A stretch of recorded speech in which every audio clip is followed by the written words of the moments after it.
Good evening, everybody. You're welcome to today's class. My name is Adeswa.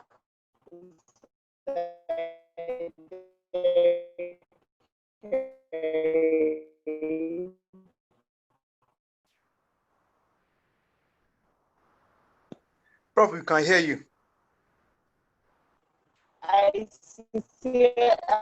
first and foremost want to sincerely apologize for joining you late. I've been having network issue. I'm trying to connect to the class. I sincerely apologize.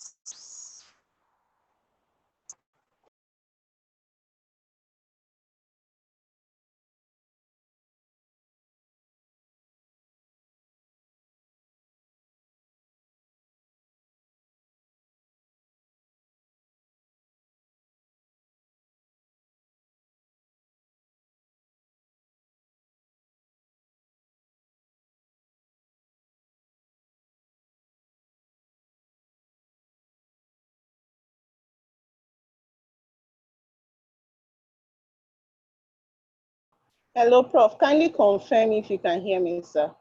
My host. Hello, sir. We can hear you. Okay, thank you very much. Good evening. Good evening.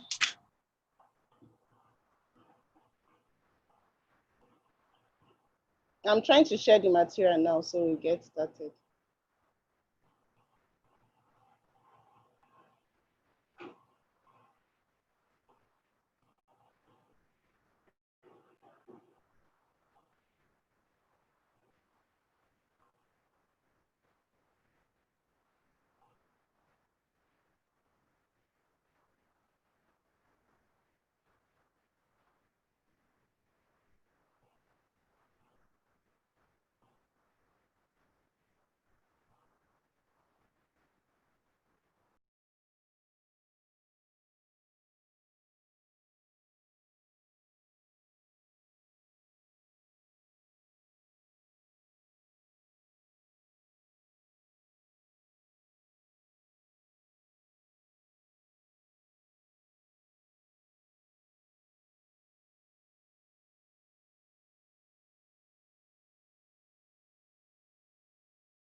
Please kindly hold on. I'm trying to share my screen.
My my host, please, can you hear me, sir?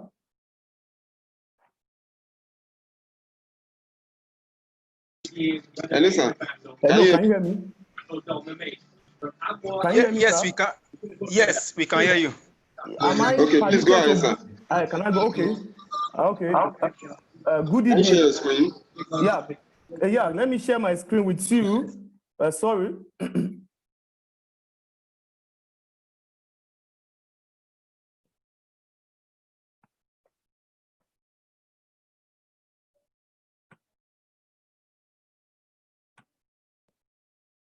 Okay. Oh, okay. Good evening, class. We're attending our unreserved apology for what happened. Now, it was not intentional. We're sorry. My name is Ibrahim Taiwo. I'm also one of the lecturers taking the taxations. So I think we had a network issue with my colleague. So it was not intentional. So I'm having Osesua Ikoria Temitope Oshideko. So we're having that two of you online.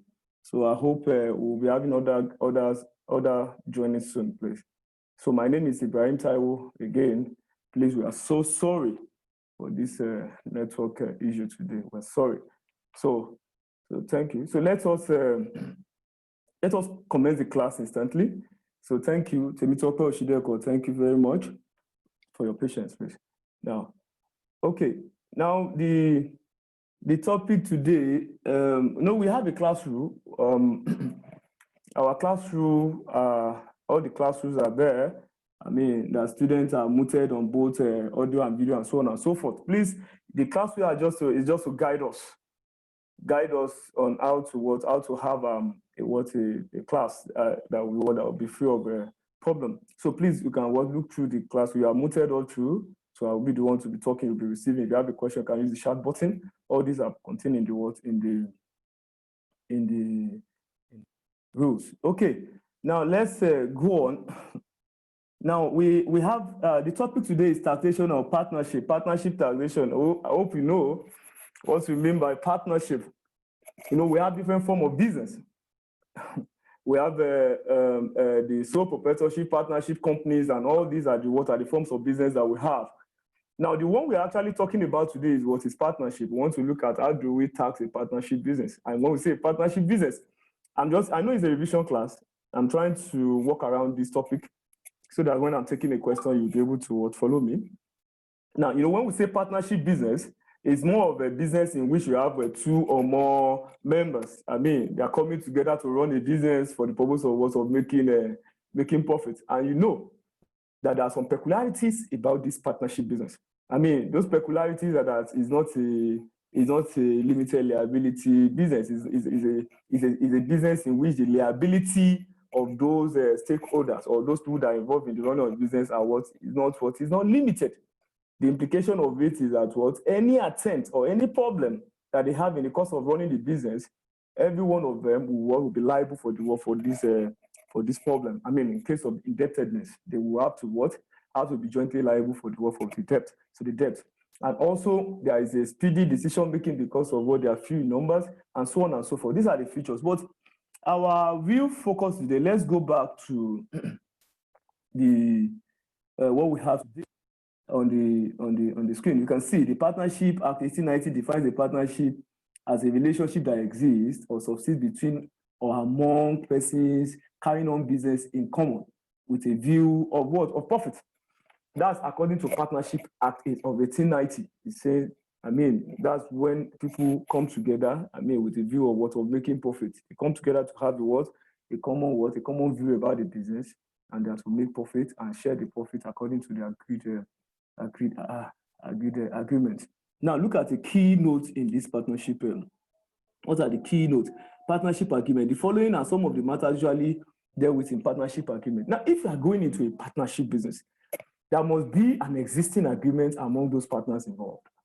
I get it. If Mr. ABC are in partnership business, I mean, this Mr. ABC there must be what? A working agreement among them. Are you getting me? That will guide their conduct and whatever they're doing.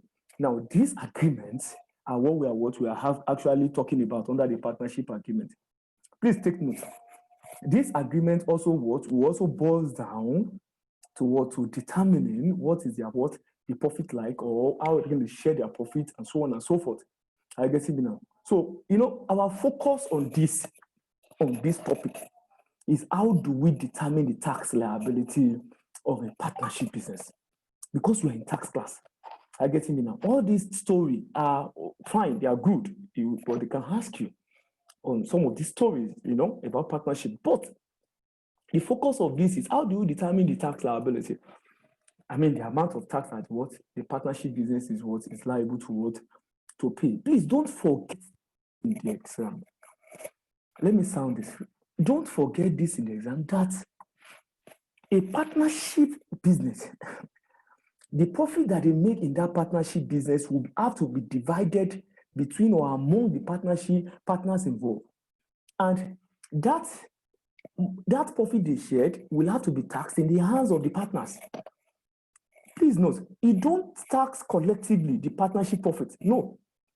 The partnership profit will have to be shared between or among the partners based on the agreed profit sharing ratio in the agreement. I hope I get what I'm saying now. Now, whatever now comes to the hand of each of the partners now, will now be subject to tax that the government will tax. I'll get what I'm saying now. This is contrary to what, or it's not the same thing with companies. Now, the profit that company makes will be taxed in the hands of the company as 30%. I hope I get what I'm saying now. Can you see the difference between the companies and what and partnership business now? Under the partnership business, if the whole partnership business make 1 million naira, now the 1 million naira made will not be taxed directly. I get it. That 1 million will now be shared between or among the partners involved. Now, what now comes to the individual partners? I get what I'm saying. Alongside with other perquisite to them, alongside with other income to them, will be taxed in the hands of the partners. I hope you get what I'm saying now. Now, but that's not for the company, because the company, the tax will be in the hands of the what? Of the company. I guess what I'm saying. So let's look at it. So look at some of the agreements in the partnership business. Now, the agreement look at the agreement now. Now, amounts to be contributed by each partner will have to be what? Will have to be agreed on. How much are they contributing? Are we contributing 1 million, or there will be differential contribution in which Mr. A will contribute 1 million, Mr. B will contribute 10 million, and all that? All that will be in the partnership agreement. Okay.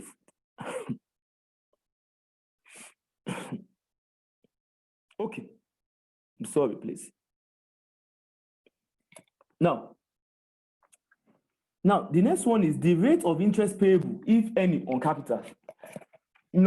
If each of the partners contribute their capital, there must be an interest payable.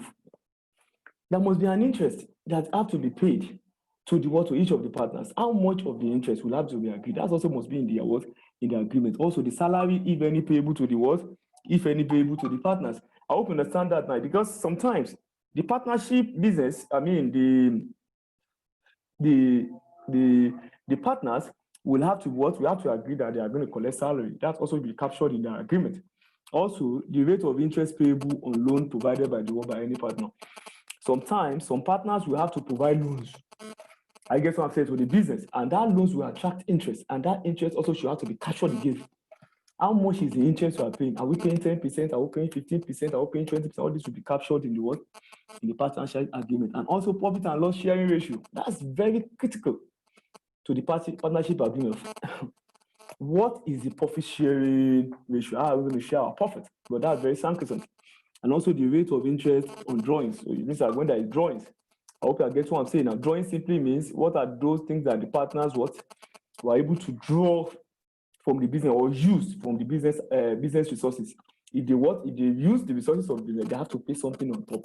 I hope you're getting that. Happens to be the drawing, and interest on that drawing will also be captured in the what. Look at it. After explaining all that, now, however, where no fixed terms are agreed, sometimes the partners will know what we don't have any agreement. I get what I'm saying. Maybe because of the situation of commencement of the partnership business, sometimes they will not have agreement. And so far they are not having agreement, then there must be something that will be guiding them. There must be something that will be guiding them. There must be a subsisting agreement, though they don't have an agreement, but there must be something. Okay, that agreement, what will be guiding them will be contained in the Partnership Act of 1890. Partnership Act of 1890. It means that in that law of Partnership Act of 1890, it states that in the event that a partnership business refused to have an agreement prior to the commencement of the partnership business, then the content of the Partnership Act of 1890 will subsist. Will be the one they will use in running the affairs of the business. Let's look at it, please. Let's look at it. However, where no fixed terms are agreed upon by the partners, then the content of the partnership deed of the Partnership Agreement of 1890. Can you now see what I said? The Partnership Act of 1890 will quickly come into play. And you now ask me, I can ask you, what are the content of the partnership deed of 1890? What are the contents? The first content of that Partnership Act of 1890 is that each partner is to contribute the same amount of capital. It means that if we do not have any agreement ab initio, then in the Partnership Act of 1890, which will now guide us because of the no agreement, it is stated there. So stated there that it was stated there what? That the agreement, that the partnership, that the capital that will be contributed must be what? Must be the same. If I'm contributing 1 million, you two you contributing 1 million, everybody in that business will contribute 1 million each. That is one. Now, the next one is the rate of interest payable, if any, on capital. The partner is entitled to what? Interest on, it is entitled to interest on capital. No. There won't be any interest on capital in this instance, please. Now, no, okay, they even stated that no partner is entitled to interest on capital. That's good. It means that so far there is no agreement. There is no agreement. Then none of the partners will get interest on what? On capital, based on the partnership deed of what? Partnership deed of 1890. I guess what I'm saying now. Another one is what? No partner shall be entitled to what? To salary. If there is no agreement ab initio, then nobody is collecting salary. And also, the profit and losses are shared equally. And that is given. Because if we do not have any agreement, then what will now be the basis of sharing it? Or now be a disparity? Why do we now have a disparity in what? In tax payment? I hope you get what I'm saying now. That simply means that if there is no subsisting agreement and we now want to invoke Partnership Act of 1890, I get what I'm saying now. If you're invoking the Partnership Act of 1890, then no, the amount of salary, the profit will be shared will be equally. And also, a partner who advances the partnership shall be entitled to 5% of the advances. That simply means that if a partner decides to give us extra loan, when I say extra loan, that's a loan. That's a loan beyond the capital employed. I get what I'm saying. He has released his capital. He now saying, okay, I want to give the company or the partnership loan. Then that loan will attract 5% interest. I hope I get what I'm saying now. So that interest will be on the loan, not on the capital, because the capital all of them contribute will not attract any interest. I hope you understand what I'm saying now. So it simply means that what it presupposes that in the exam, if the question you are giving in the exam did not give you any substantive agreement, then instantly you remember what I say in this class, that you should quickly invoke Partnership Act of 1890, which stated that was 1, there was profit to be shared equally. 2, nobody was going to collect interest on capital. 3, no salary to the partner. 4, any additional loan, any loan to the partners will attract another 5%, a 5% interest. I hope you're getting me, and there won't be any interest on what on drawing. I hope you're getting me. So that explains that. Now, registration of partnership agreement will be with the relevant authority. The tax authority, the partnership has to be registered. I get me, and those are the procedures of what of registration. Now, we now go to accessible income of partners. What are the accessible income of partners? Now, this is where I will need to slow down a bit. Now, what is that they are taxing in the hands of the partners? That's a question that we should ask ourselves. Because I told you the other time that for partnership business, you are not going to tax, you are not taxing what? You are not taxing the company or the partnership in question. What you are taxing is what is the profit made by the what? The income in the hands of each of the partners. Please don't forget this in the exam. The income in the hands of each of the partners is what you are taxing. I hope I get what I'm saying now. So that is that. So now what is that income? You have to be able to ascertain in the exam, because when they give you a question, you will now need to work, you now need to bring out those income. It is that income we are adding together to determine how much is what is liable to tax by each of the partners. Let's look at that income. Now let's look at accessible income of partners. Let's look at this. That's the income of partners that is taxable in the hands of the partners. Temitope, Oshideko, and Osazwa. Can you say hi to me on the chat button, please, so that I know that you are there? Yeah. Please say hi to me, ma. Say hi to me. I'm having women on ground now. Say hi to me, ma. Okay, ma. Thank you. I hope you are following the lecture. Oh, thank you. Temitope, thank you. Appreciate. Thank you. I think I'm having Isimeni Osezua. Osezua, thank you, Temitope. I've seen you. I've seen your hand. Thank you. I was sorry. I'm so sorry for this delay. This will not happen again. This as a result of what network issue. It's very unusual for our colleague, my colleague that's supposed to hold this class. I mean, I'm not holding a class of non-deliberate. It's not deliberate. Please, I'm sorry. We are so sorry. So I'm still expecting to say Zua, please. I'm still expecting to say hi if you are in the class, please. Thank you. Now, as I was saying, I said accessible income of partners. What are the income to be taxed in the hands of the partners? Let's look at those incomes, please. Now, the gains or profit from a partnership of a partner therein shall be the sum of. Now, we want to look at the gains or profit from a partnership. Now, look at it. Any remuneration, interest on capital, or the cost of passage to or from Nigeria, only or mainly undertaken for the purpose of what? Of leave or recreation, which is charged in the partnership account in respect of that partners. Now, it means that if you want to determine what is the exact income that will be taxable in the hands of a partner, so one of the income is what any to the partner, any remuneration to the partner. Two, any interest on capital. If they are paying interest on capital, you know the meaning of that. It means that capital of the partner that is attracting interest, that interest is coming into the hand of the partner. That's an income into his hand. Yeah, that's an income into his hand. That is two. Three, the cost of passage. That's a cost of movement. Now maybe you want to travel and so on and so forth in and out of Nigeria. And that traveling must be specifically for the business purpose. I guess what I'm saying now. Only mainly on that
Oh, sorry, network issue, please. Today, network. Oh, sorry. It was a network issue. My host, can you hear me, please? Yes, please go ahead, sir. Okay, yeah. Thank you. Network issue. So we are. Let me screen share again. I'm sorry. Okay. Sorry for today. Okay. Now, thank you. We're sorry. We're okay. I'm having other participants here. Okay, Iloriola BC is already part of us now. Now, also Osezua Korea. Thank you so for your patience today. Thank you. Now, as I was explaining, I was trying to explain the assessable income of partners. That what are the income taxable in the hand of partners? We talk about the remunerations. We talk about interest on capital. We talk about the cost of passage. All these are those income that are taxable in the hands of the partners. Okay, I'm having a chat here. Okay, yes. Okay. Sesua, okay, thank you. Thank you, Sesua. Yeah, I know you're not back there. You're now there. Okay, as I was explaining the other time, so these are the income. Also, it's share in the income of the partnership computed in accordance with the provision of the Act. It simply means that it's also the share of each of the partners in that partnership business will also be part of his income in which you want to tax. I hope you understand what I'm saying now. So in the exam now, if you want to tax a partnership business, then it means that it's the remuneration of what each of the partners are entitled to are what is taxable in the hands of those partners. Sorry for all these digressions. You have to explain it before we move on to the questions quickly, but I will actually touch the question today by constraints before the class ends. Now, let's look at it. Partnership law. Now, if peradventure in the course of running the partnership business, you have a loss, they make a loss in the partnership business, that loss will have to be shared between or among the partners in the agreed profit sharing ratio. I hope you still understand what I'm saying now. The way they are going to share profits, that's the same way they're going to share the loss.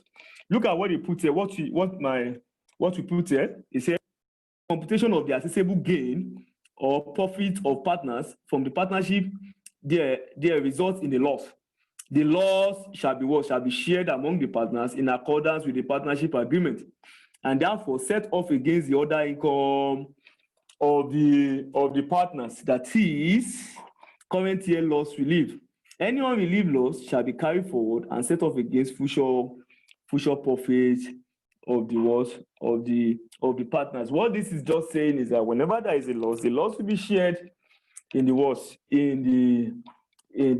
agreed profit sharing ratio. And they also made mention at this point here that there are different ways of relieving those losses. I get what I'm saying now. Now that's another ball game entirely.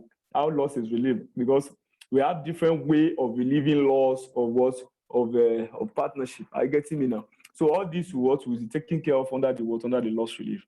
I guess what I'm saying. So please note that. Now the next thing we need to look at is change in partnership. Now I've seen some of your questions before, and these are questions. Sometimes they contain. They normally put in their change in partnership. And when I say change in partnership, that's when you have an admission of new partners. We have dissolution of partnership. We have amalgamation of partnership. I get what I'm saying now. What is the tax position of each of these changes in partnership? That is what we are talking about under change in partnership. That if you are having admission, if you look at your pack very well, go and check your pack very well, you will see them. They identify some of these changes as highlighted in this note here. I get what I'm saying. Let us look at some of the changes. I hope I get what I'm saying. Let's look at some of the changes. Let's look at them. Now look at what we put here. He said a change in the composition of a partnership business shall include the following. Look at some of the changes now, because in the exam they will ask about walking the road. They will be told the lane of these changes in your question. Look at the first one: admission of a partner. If you are admitting a new partner into a business, let's say for instance we have a partner A, B, C, and you want to now bring in partner D into the business. I hope you're getting me. Now, what is the tax position of that new partner that is coming in? I get me now. That is one of the changes we are talking about when we say changes in what? In the partnership business. Let's look at this. One, admission of a partner. Now look at what kind of statement. When a new partner is admitted into a partnership, he is deemed to have commenced a new business. I know you would have been taught commencement sensation and what I'm doing this. I hope you are getting what I'm saying now. Now, when ABC are partners in the partnership business, they now brought in work, they now want to admit D. I get me. That D that is coming in newly. I get what I'm saying now. If it's coming in newly, and it happens to be that it comes in within the year, let's say for instance, the business have already commenced in that year for about 4 or 5 months, it now comes in what in the 5th month. I get what I'm saying now. We have to treat him as what has been commencing a new business. I get what I'm saying now. It means that all what entitled to him will not be for a year, will not be what will be given to him because he has not spent a year in that business because he joined in 6 months into the business or 5 months into the business. Therefore, there will be an element of probation in his return because you need to treat him as commencing a new business. Now look at it as a commencing a new business. Look at it. Hence, the application of the commencement rule will apply to that partner that is what has been admitted. However, where a partner resigns from another partnership business in the same or similar trade before joining or joining a new one, is deemed to be in a continuous business. Hence, there will be no application of the commencement rule. What does that mean? It means that if a partner moves from a particular line of business, I get him now. He moves there. He resigns there. He now joined another partnership business. But the two partnership business are in the same line of business. Maybe the one he left, they are actually they are actually in making bread. I mean, they are into production of bread. Now he now resign and now moves to another bakery, which means that the two businesses are the same. That means that you will not treat a commencement for that kind of partner. No. Because the line of business in which he resigned and he joined, even he resigned and the one he joined, they are similar. That is what the first treatment was to be. We'll see the practical implication of all this later when we're taking the questions. Now let's look at it. The second one is what? Retirement of a partner. We are talking about admission. Now, we want to now talk about retirement of a partner. When we say retirement of a partner, what do we mean? Where an existing partner retires. That a partner in a partnership business, when he retires or resigns or even he dies, so it means that he is deemed to have what? To have ceased business. Look at the concern. He retires, he resigns, or he dies. It means that he's moving out of the business, anyhow, whichever the circumstance. That means that he will be seen to have ceased the business. So cessation of business will apply. Hence, the application of the cessation rule will apply to that kind of partner. Can you now see how they are moving it? When you're admitting new partner, a commencement rule will apply, unless that partner is coming in from what or a related business. But when a partner is ceasing, when the partner is died or what, or is resigning or retiring from a business, then a cessation rule or cessation of business should be applied to that partner. Where, however, a partner retires or resigns for a partnership in the same or similar trade to join another one, the cessation rule shall not be applicable. In other words, it will be assessed on a preceding year basis. It means that if you resign from one, you resign to join another one, they are similar business. Then you will not treat cessation rule for that partner that is ceasing. I guess the same application for admission. You will not treat cessation rule. You just tax the partner based on what a preceding year rule. I get me now. So we'll talk about that. Now, the next one is amalgamation. I hope you know the meaning of amalgamation. That is when two partners are coming together to form a one. I get what I'm saying now. They will say they are amalgamating. I get what I'm saying now. So please note, you are not coming together to form a company. They are still coming together to form a partnership. If they are coming together to form a company, we can say they are combating and so on and so forth. But if two partnership business, maybe they are very small individually, and now coming together to now form a formidable one, I get what I'm saying now. They are still a partnership. That means that they are amalgamating. Now, amalgamation of partnership. In a situation of amalgamation of two or more partnerships, there will be no application of the commencement or cessation rule. So in the exam, If the situation warrants, we have amalgamation. I hope I get what I'm saying now. If there is amalgamation, there won't be cessation rule apply. There won't be what? Commencement rule apply.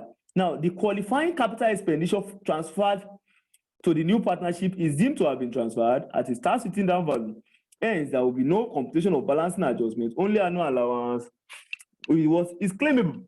Let me explain this for you. Now, let's say, for instance, we have partnership A and partnership B. The two of them want to come together to form a big partnership business. Now, for their individual business before they join, they have their asset. I guess they have their asset. They call them qualifying capital expenditure. I guess if they now join together to form one, to amalgamate, they are going to pull together those two assets together. I hope I get what I'm saying. They're going to pull the assets together. Because they are one now. Now, we're now saying, at what value are they going to transfer those assets individually to the new business? I get what I'm saying now. From tax position, they are saying that those qualifying capital expenditure, which is the asset, I guess that they were individually using before, will be transferred into the new business at the tax written down value. I guess what I'm saying now. At the tax, it means I hope you know the meaning of tax written down value.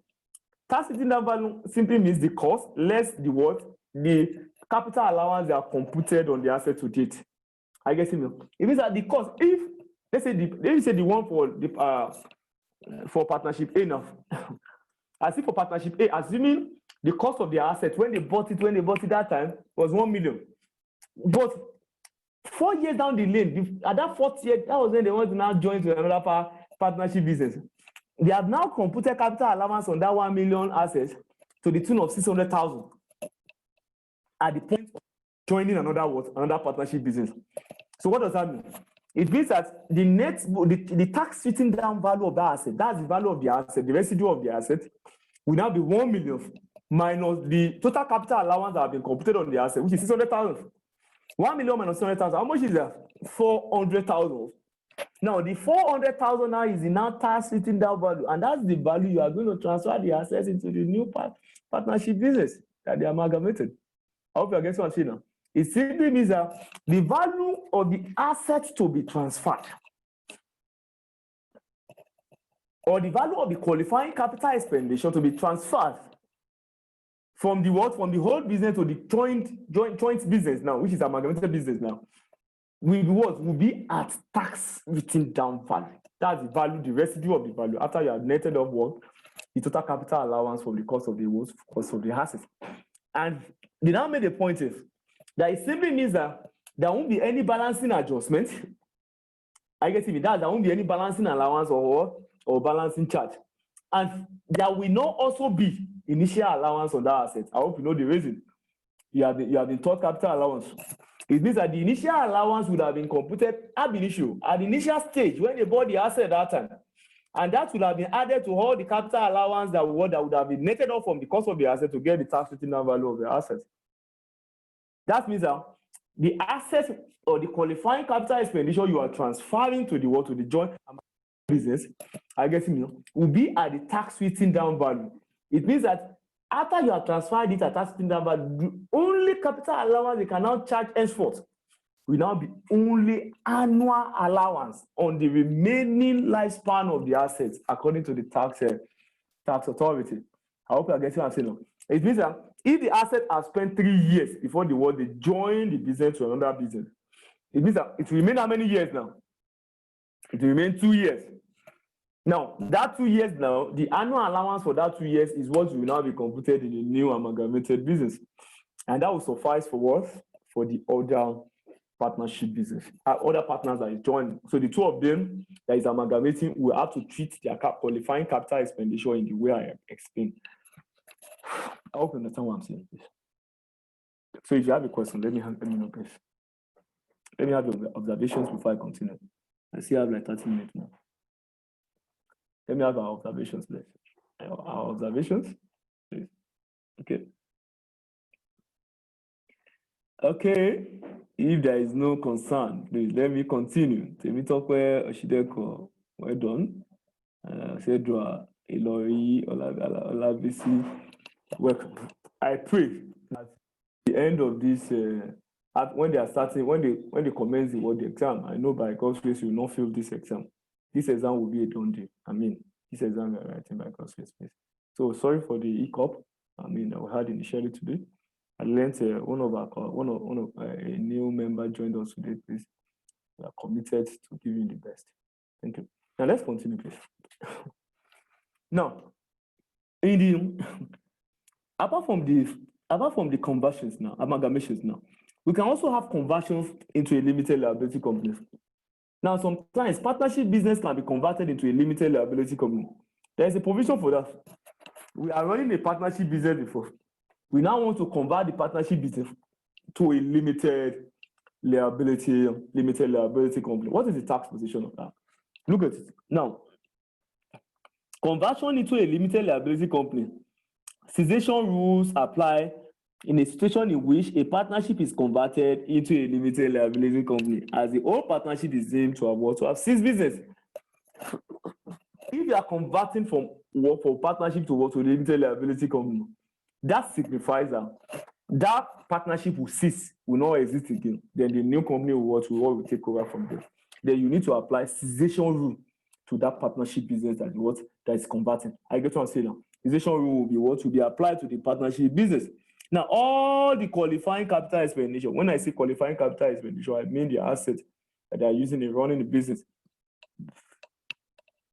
All the qualifying capital expenditure transferred are deemed transferred at the agreed values. And there will be what? There will be computation of balancing adjustment. It means that all the qualifying capital expenditure that they are transferring, that's the asset that they are transferring from the partnership to the company, must be stated as what? At the agreed value. Because there should be an agreed value between the company and the partnership business of how much the assets should be transferred. I get it. You know, they are very silent on tax sitting down value there now. They say on the agreed value. I get it. And there will be a balancing adjustment that will also be made. That's a balancing charge or balancing allowance that will be made.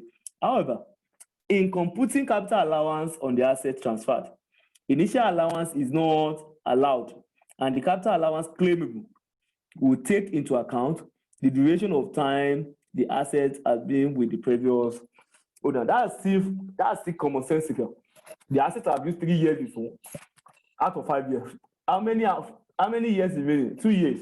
That's the years you have to reckon with. The 2 years you have to reckon with now. I hope you're getting it now. So that's also very instructive. I hope you're getting it. So that's that. Now, having explained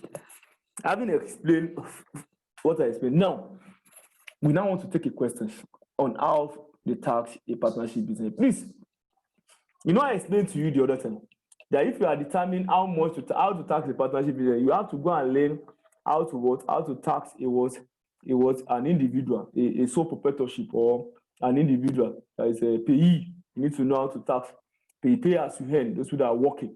I guess what I'm saying, because you will tax a partnership business indirectly by the way you tax you collect the payee. Because a partnership business is not a limited liability company. The liability of the partners are limited to unlimited. I'm sorry. The liabilities are unlimited. It means that any little issue they have to be responsible in full.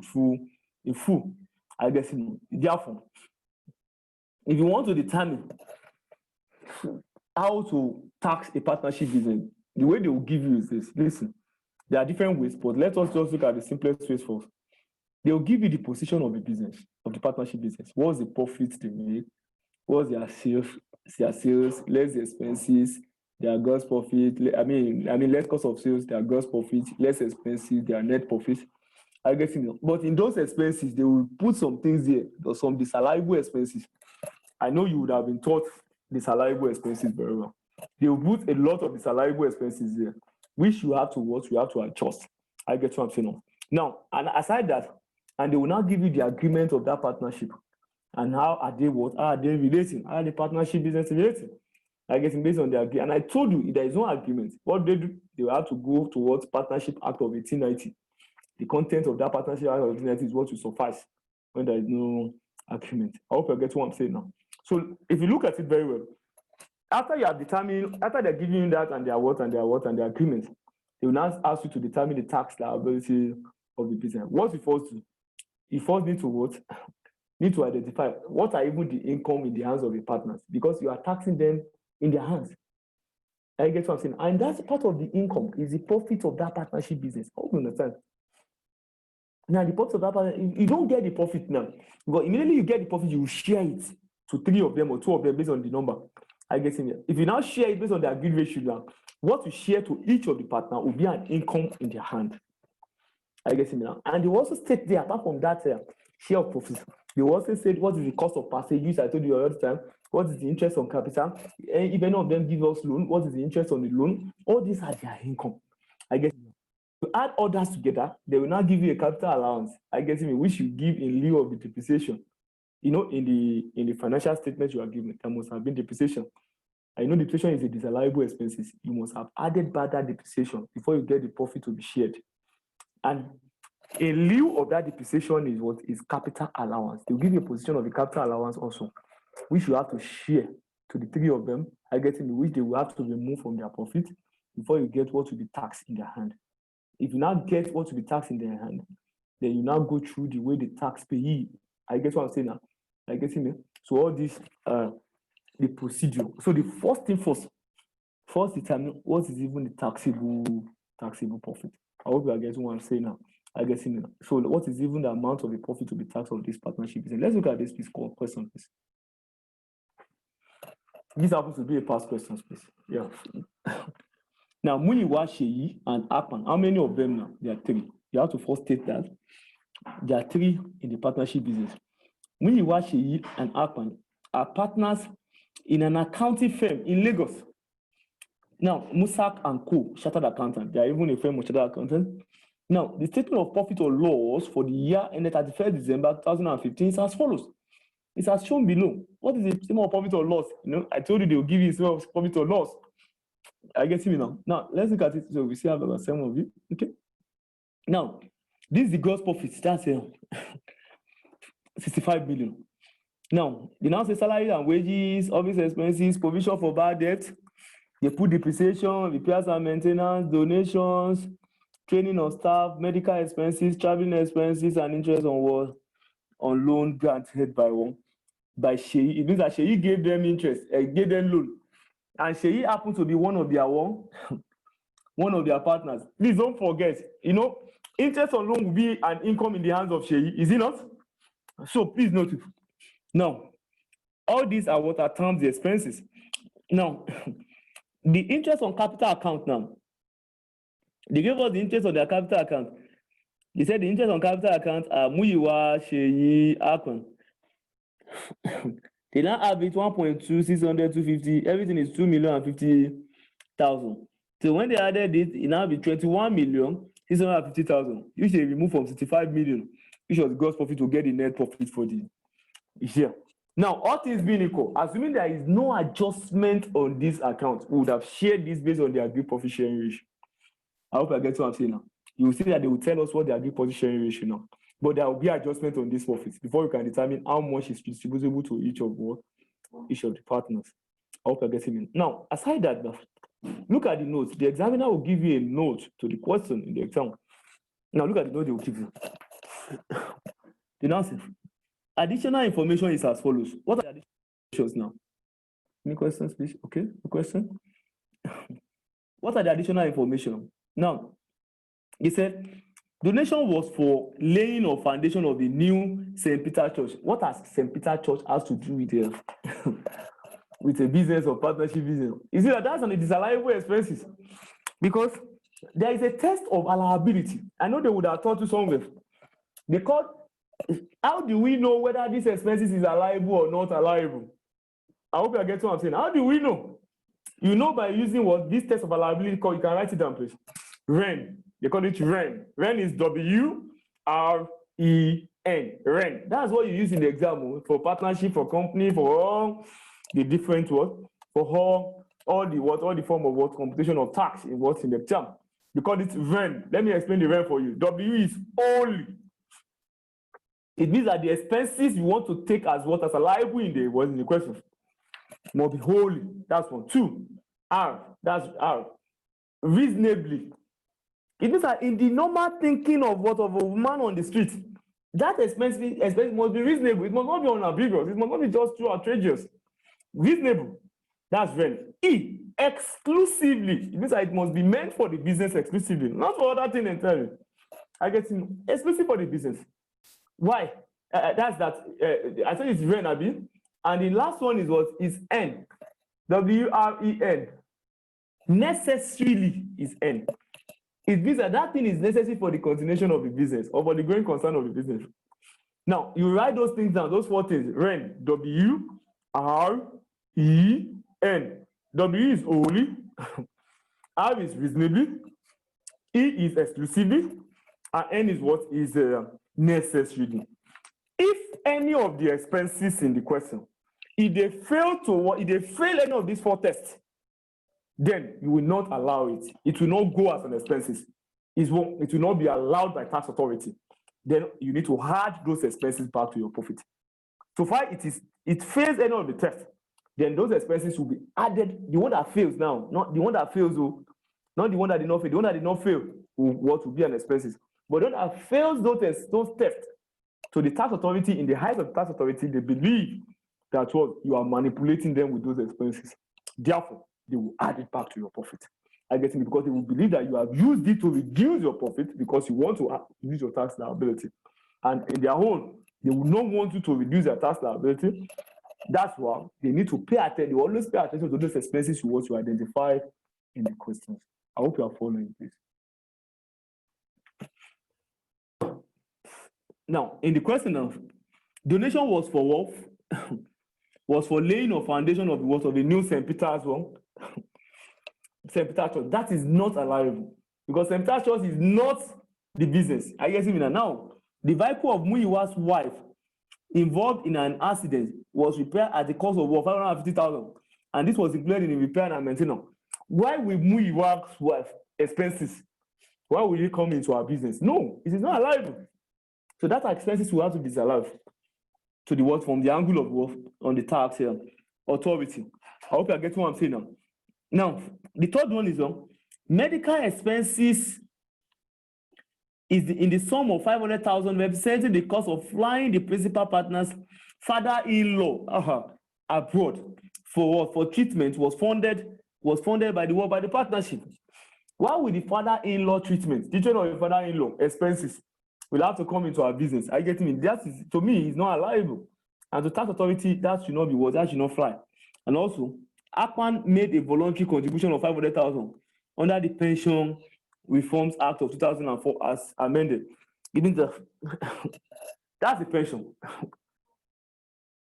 So far the pension is what is based on the law, then the pension is approved. The treatment will be seen subsequently. The answer. Capital allowances agreed with the tax authority was 4 million naira. I hope you know the reason for that capital allowance. Because if you look at the question, there was a depreciation here. This depreciation of 1.5 million will not be allowed by the tax authority. Therefore, that depreciation will be added back to the profit in lieu or in exchange to that depreciation. Is when you now put off, you now explain it with capital allowances. So for you to know the capital allowance now, I guess that's how to do it now. Partnership sharing profit was all. Muyiwa is 6, is 4, and APAN is 2. Now, it means that they are sharing in ratio 6:2. You are required to compute 1. The adjusted income of Musiak and Co. Shadow accountant for tax purpose. What is their adjusted income? You know, that adjusted income simply means they want you to identify what are the expenses to be what? To be disallowed.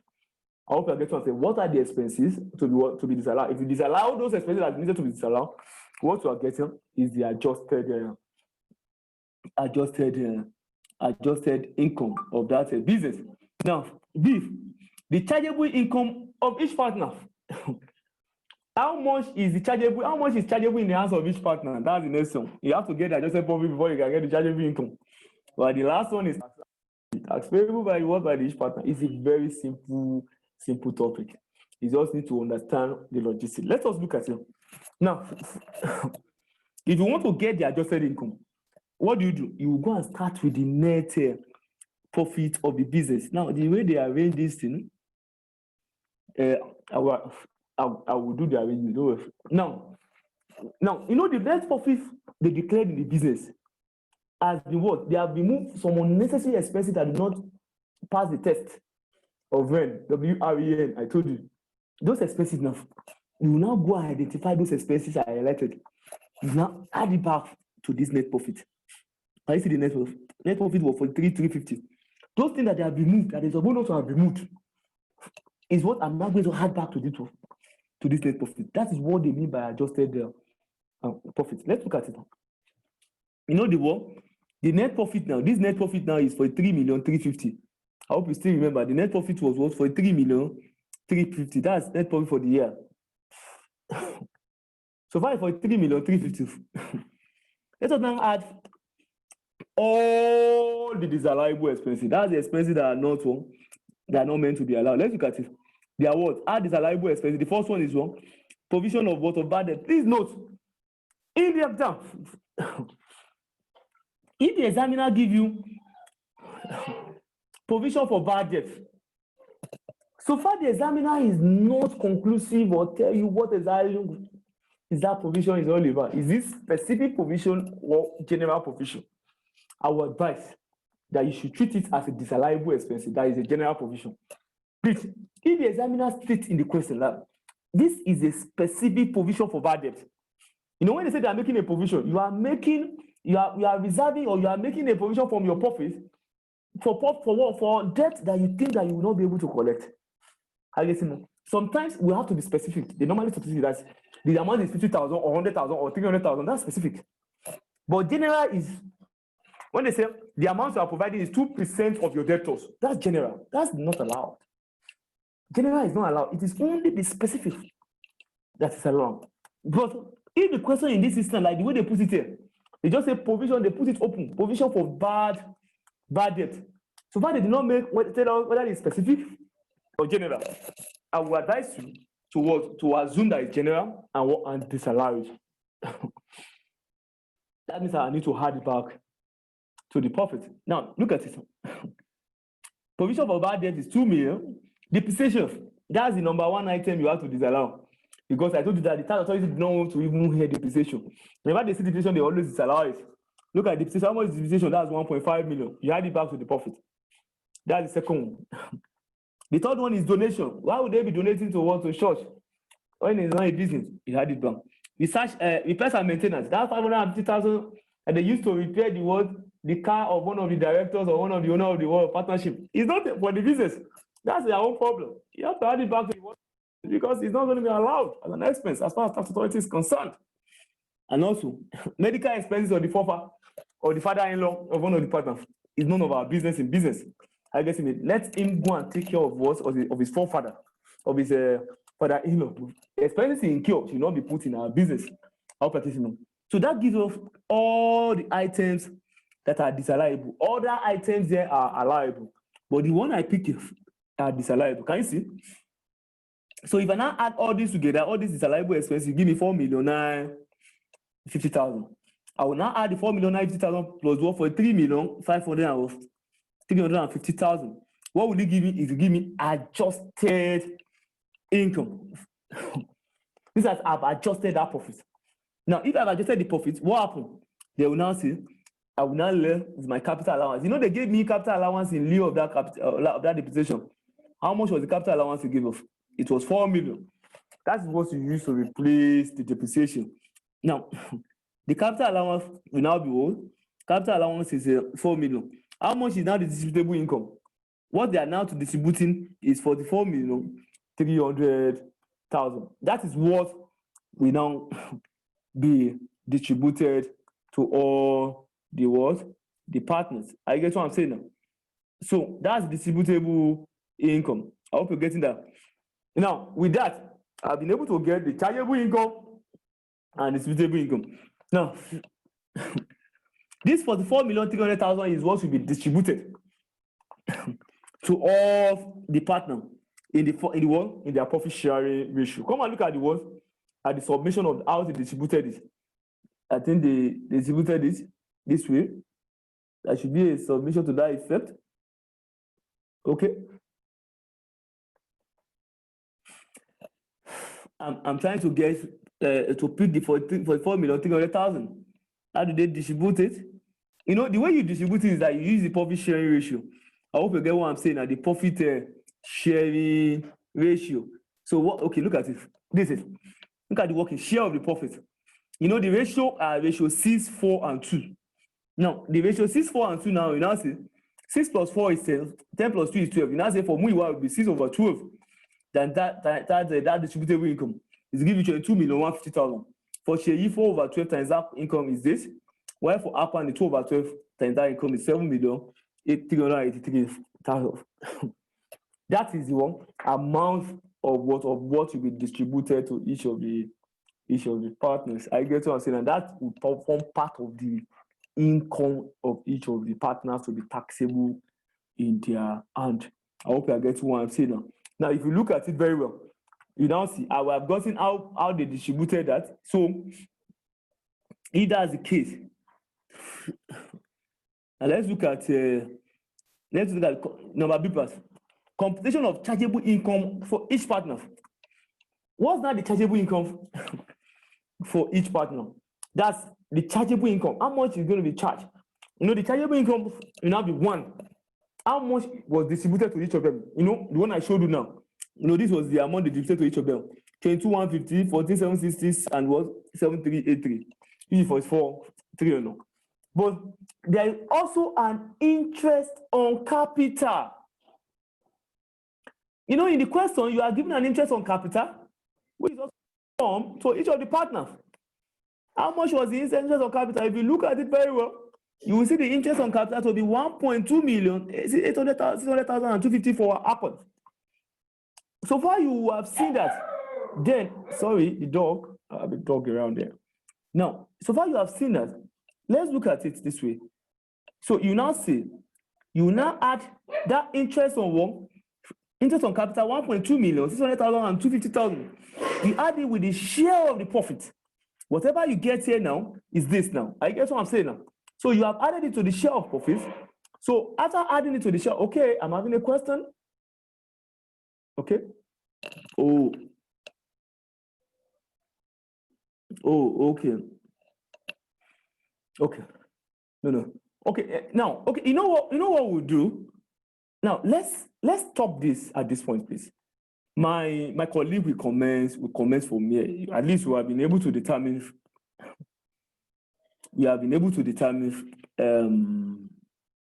The distributable income. Now they will commence this from distributable income. I'm sorry. Thank you so much for this. I'm so sorry for the destruction in the first part. It was not intentional.